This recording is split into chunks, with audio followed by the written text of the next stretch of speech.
Avant même de parler de noms, de talents ou de rumeurs, mettons-nous un instant à la place du supporter haïtien, celui qui a vu son équipe nationale lutter dans l'ombre, jouer loin de chez elle, affronter des conditions difficiles, mais malgré tout écrire l'histoire en se qualifiant pour la Coupe du Monde 2026. Aujourd'hui, Haïti est sur la scène mondiale. Et quand une nation arrive à ce niveau, une question revient toujours avec insistance. Quels joueurs peuvent réellement faire passer cette sélection à un autre palier? Quels profils peuvent apporter un vrai plus, même si certains refusent l'appel?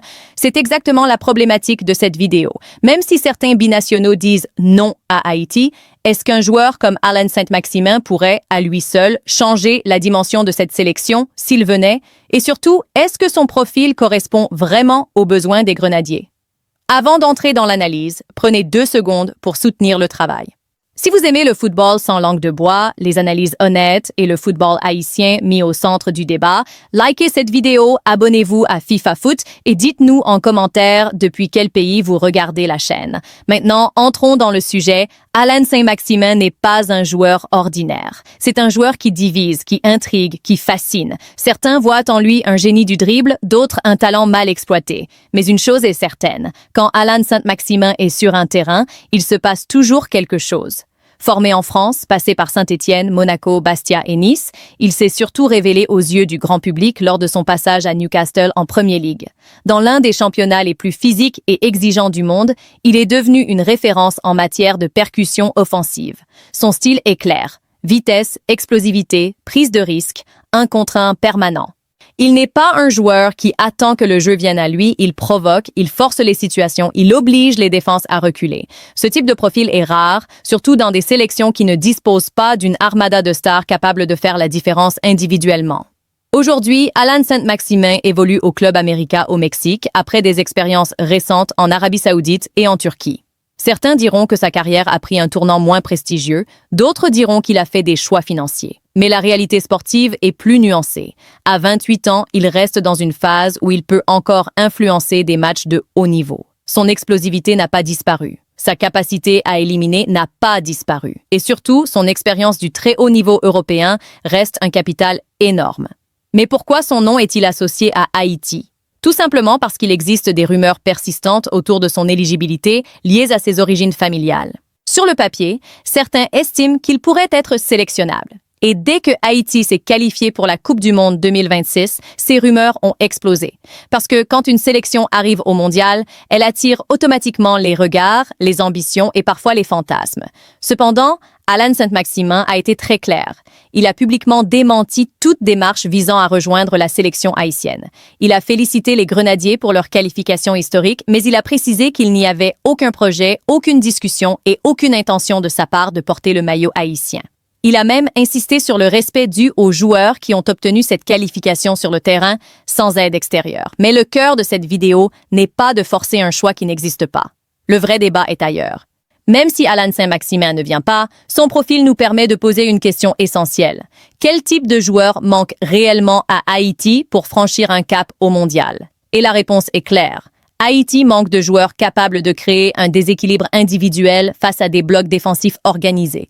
Dans une Coupe du Monde, les espaces sont rares. Les équipes défendent bas, compact, discipliné. Et dans ces conditions, un joueur capable de gagner un duel, de provoquer une faute, de forcer un carton, de créer une occasion à partir de rien devient une arme stratégique. Allan Saint-Maximin incarne exactement ce type de menace. Il n'a pas besoin de 10 ballons pour exister. Il lui suffit d'un espace, d'un duel, d'une accélération. Même lorsqu'il ne marque pas, il attire 2 ou 3 défenseurs, libérant des espaces pour ses coéquipiers. C'est ce que beaucoup ne comprennent pas quand ils analysent ses statistiques. Son impact ne se mesure pas uniquement en but ou en passes décisives. Il se mesure dans la peur qu'il inspire aux adversaires, dans les ajustements tactiques qu'il force. Maintenant, soyons honnêtes. Intégrer un joueur comme Saint-Maximin dans une sélection comme Haïti aurait aussi posé des défis. Son style très individuel demande une organisation collective solide derrière lui. Il faut des milieux capables de couvrir, des latéraux disciplinés, une structure tactique claire. Sans cela, son apport peut devenir déséquilibrant pour sa propre équipe. C'est pour cela que le débat ne doit jamais être émotionnel, il doit être footballistique. Haïti, aujourd'hui, a une identité collective, une équipe soudée, disciplinée, combative, qui a bâti sa qualification sur l'effort, la solidarité et l'intelligence tactique. Ajouter une star ne garantit jamais le succès.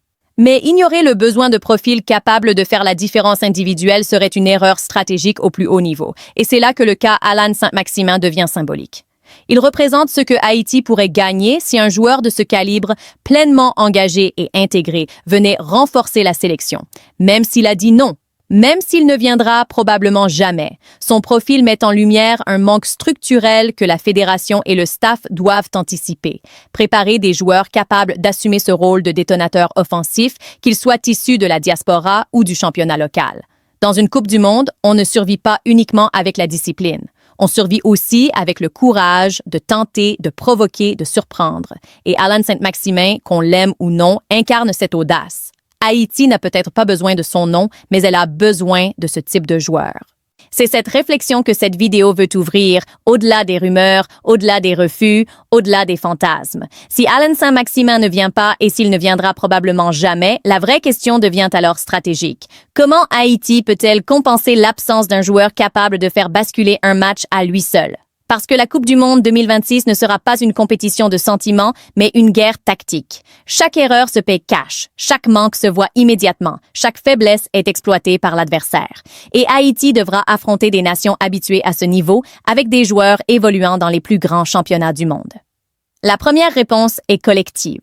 Haïti ne pourra jamais rivaliser individuellement avec les grandes nations sur le papier, mais elle peut réduire l'écart par l'organisation. Lors des dernières compétitions, on a vu une sélection haïtienne disciplinée, compacte, capable de défendre en bloc médian, de fermer les espaces et de frapper en transition rapide. Cette identité doit être renforcée, pas abandonnée. Sans joueurs comme Saint-Maximin, Haïti doit multiplier les automatismes offensifs plutôt que de miser sur un seul homme. Cela signifie travailler les sorties de balles propres, les projections rapides des milieux et surtout la coordination entre les ailes et l'attaquant de pointe. Le deuxième levier est le profil des joueurs déjà présents. Haïti possède des joueurs rapides, puissants, capables de répéter les efforts. Même s'ils ne sont pas aussi spectaculaires qu'un Saint-Maximin, ils peuvent créer des différences par le mouvement. Le football moderne montre une chose claire. Une équipe bien coordonnée peut déséquilibrer n'importe quelle défense sans star mondiale. Le Japon, le Maroc ou encore la Corée du Sud l'ont prouvé récemment. Ce sont des équipes où la force collective compense l'absence de superstars offensives. Haïti doit s'inspirer de ces modèles, pas chercher à copier l'Europe ou l'Amérique du Sud. Un autre point fondamental est la polyvalence tactique. À la Coupe du Monde, une équipe qui ne sait jouer que d'une seule manière est condamnée. Haïti devra être capable d'alterner entre un bloc bas et un pressing plus haut selon l'adversaire. Elle devra savoir subir sans paniquer, mais aussi poser le pied sur le ballon quand l'occasion se présente. C'est là que l'intelligence de jeu devient plus importante que le talent pur. Un joueur comme Saint-Maximin peut sauver une situation par un exploit individuel. Sans lui, chaque joueur devra être plus juste, plus discipliné, plus lucide.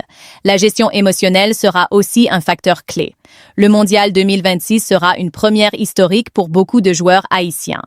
La pression médiatique, l'hymne, les tribunes pleines, les caméras du monde entier, tout cela peut paralyser une équipe mal préparée mentalement. Sans star pour attirer toute l'attention, Haïti devra transformer cette pression en énergie collective.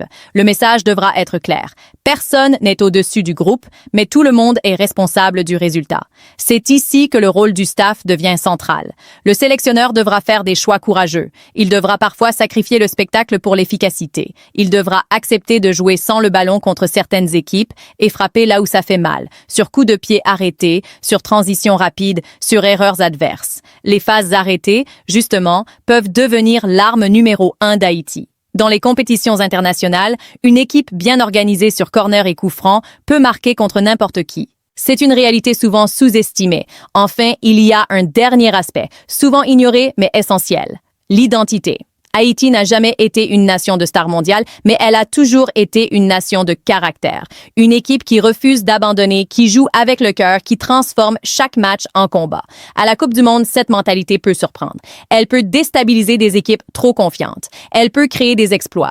Pas parce que Haïti aurait le meilleur joueur du tournoi, mais parce qu'elle aurait le groupe le plus uni. Alan Saint-Maximin, par son refus, a peut-être fermé une porte symbolique. Mais il n'a pas fermé l'avenir d'Haïti. Le Mondial 2026 ne sera pas gagné par les noms sur les maillots, mais par la cohérence, la discipline et la capacité à croire en son plan de jeu jusqu'à la dernière minute. Haïti n'a pas besoin d'un sauveur. Elle a besoin de 11 soldats sur le terrain prêts à écrire l'histoire ensemble. Au final, cette histoire dépasse largement le cas d'Alan Saint-Maximin. Elle dépasse même la question d'un joueur, d'un nom, d'un talent spectaculaire ou d'un refus individuel. Ce qui se joue ici, c'est la réalité crue du football international moderne, celle que beaucoup refusent de regarder en face. La Coupe du monde 2026 ne sera pas une récompense distribuée par réputation, par potentiel ou par passé glorieux. Elle sera la conséquence directe de choix clairs, assumés, parfois courageux, parfois impopulaires, et c'est précisément là que tout se décide. Haïti est aujourd'hui à un moment historique de son existence footballistique. Ce n'est plus une sélection qui rêve, c'est une sélection qui est là, présente, qualifiée, observée, analysée, attendue. Et à ce stade, chaque décision individuelle a un impact collectif. Chaque joueur binational qui hésite doit comprendre une chose essentielle.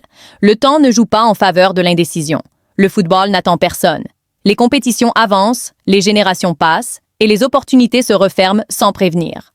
Alan Saint-Maximin, en refusant toute démarche avec Haïti, a fait un choix personnel, respectable sur le plan humain. Mais sportivement, ce choix envoie aussi un message clair. Il ne se voit pas dans ce projet. Et dans le football de haut niveau, quand un joueur ne se projette pas dans une équipe, cette équipe ne peut pas se construire autour de lui. Haïti ne peut pas bâtir son avenir sur des hypothèses, des rumeurs ou des fantasmes médiatiques. Elle doit s'appuyer sur des certitudes, sur des joueurs engagés, disponibles mentalement et prêts à se battre pour le maillot. Ce débat met aussi en lumière une vérité souvent taboue. Tous les talents ne sont pas faits pour toutes les sélections.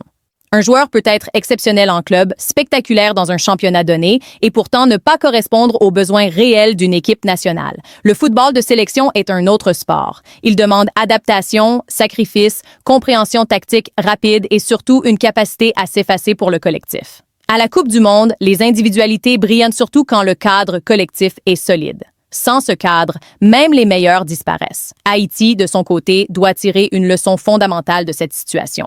Elle ne doit plus attendre une star providentielle venue sauver la nation. Ce récit est séduisant, médiatique, mais rarement efficace. Les grandes surprises des Coupes du monde récentes n'ont pas été construites autour d'un seul joueur, mais autour d'un groupe discipliné, cohérent, soudé. Le Maroc, en 2022, n'avait pas la plus grande star du tournoi, mais il avait une identité claire. Le Japon n'a pas de ballon d'or, mais il a une organisation irréprochable. Haïti doit s'inscrire dans cette logique. L'autre enseignement majeur concerne les jeunes joueurs binationaux qui observent la situation. Le message est limpide. La Coupe du monde n'est pas un rêve abstrait, c'est une fenêtre. Une fenêtre qui s'ouvre rarement et qui se referme vite. Attendre une hypothétique convocation d'une grande sélection européenne, c'est souvent sacrifier une opportunité concrète pour une promesse incertaine. Le football est rempli de carrières marquées par ce type d'attente interminable. Des joueurs talentueux, respectés, mais absents des grandes compétitions internationales parce qu'ils ont attendu trop longtemps. Haïti, aujourd'hui, offre quelque chose de rare. Une place dans l'histoire, une chance de participer à un événement mondial, de représenter un peuple, une culture, une identité. Pour un joueur, cela va bien au-delà du terrain.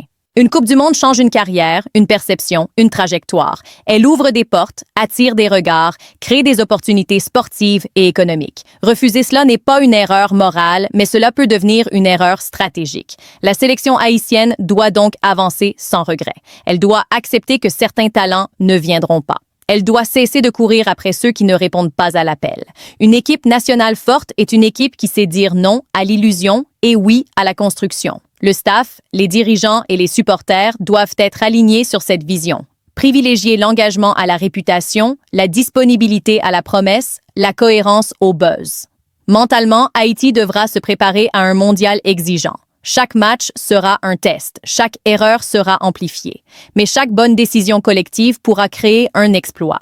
Sans joueurs comme Saint-Maximin, l'équipe devra jouer plus juste, plus disciplinée, plus intelligente. Elle devra accepter de souffrir, de défendre bas, de jouer les transitions, de frapper sur les coups de pied arrêtés. Ce football n'est pas spectaculaire, mais il est efficace. Et à ce niveau, l'efficacité est reine. Il faut aussi comprendre que le respect international ne se gagne pas avec des noms, mais avec des performances. Une sélection qui surprend, qui pose des problèmes, qui élimine ou accroche des équipes réputées, gagne instantanément du crédit. Ce crédit attire ensuite d'autres joueurs, d'autres talents, d'autres générations. Haïti peut enclencher ce cercle vertueux, mais seulement si elle reste fidèle à son projet et à ses valeurs. Le Mondial 2026 sera aussi un révélateur. Un révélateur pour les joueurs présents, mais aussi pour ceux qui auront choisi de rester à l'écart. Quand les hymnes retentiront, Quand les matchs débuteront, quand le monde entier regardera, certains comprendront trop tard ce qu'ils ont laissé passer. Le football est cruel de cette manière. Il ne pardonne pas toujours l'hésitation. Haïti, elle, n'a plus le droit d'hésiter. Elle doit avancer, assumer son identité, construire son avenir avec ceux qui ont dit oui. Le reste appartient à l'histoire personnelle de chaque joueur. La Coupe du Monde ne se gagne pas avant d'y être allé. Mais on la perd souvent bien avant, au moment des choix. Dans cette perspective, l'absence d'Allen Saint-Maximin ne doit pas être vue comme un échec, mais comme un signal. Un signal que le projet haïtien doit être autonome, solide et indépendant des individualités extérieures.